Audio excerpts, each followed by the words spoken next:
Gəl indi test edək, bir kruk sürək. Baxaq, görək doğrudan belədir. Amma təbii ki, indi az məsafə sürəndə sən bilmərsən mototsiklin üstünlüyü mənfi çətin.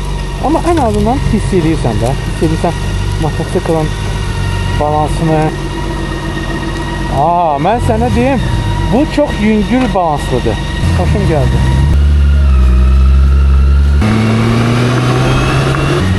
Çox xoşuma gəldi.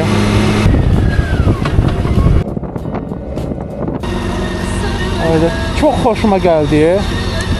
Təəssüratlar. Qardaş. Bir şey deyim. Quş kimi diye bu. Səndə elə bir Quick Shift Pro-dur.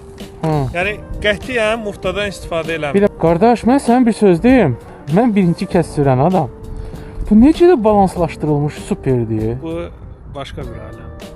Doğrudan super idi. Bu ondan yüngül. Çəkisi nə qədərdir? 357 kilo. Məndə də 287. Necə də gözəl balanslaşdırılıb. Elə. Çox rahatdır. Amma bu onun kimi rahat deyil. Elədir. Düzdür, əslində deyirlər onun komfortu daha çoxdur bundan. Komfortu ola bilər. Hə. Bir sənəcə adi sürəndə yamadan keçməyi var. Sürüş. Məsələn BMW-də əslində qalsa çox yumşaq, rahatdır. İndi biz çox test eləmədik. O yamadan keçməkdən o top kimi keçməyi var. Ola bilsin bunda yaxşıdır. Olar. Amma bu çox dinamiklidir. Dinamikliyi, hə. Bu çox dinamik. İndi məndə sport qoysam, məndə də qazı açan kimi atır, çox dinamiklidir. Sport deyil, turdur, tur rejimi də. Yol rejimində. Yol rejimidir. Aysə bunda da sportda getsək güclü. Amma mən sənə deyim əzizim, doğrudan BMW gözəldir. Bax, mindim, heç nə eləmirəm. Sən, necə də gözəl rahatdır. Mən belə təsəvvür eləmirəm. Bax, indi Honda Goldwing-ə bax.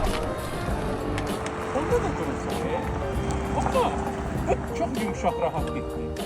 Neyse qardaş, hamısı gözəldir. Başa düşən BMW-lər sürənlər niyə BMW-dən başqasını bəyənmirlər? Benim doğrudan mən Honda Goldwing-lə elədiyim, bunda indi elədi Power Goldwing-ı eləyə bilmirəm. Çox gözəl.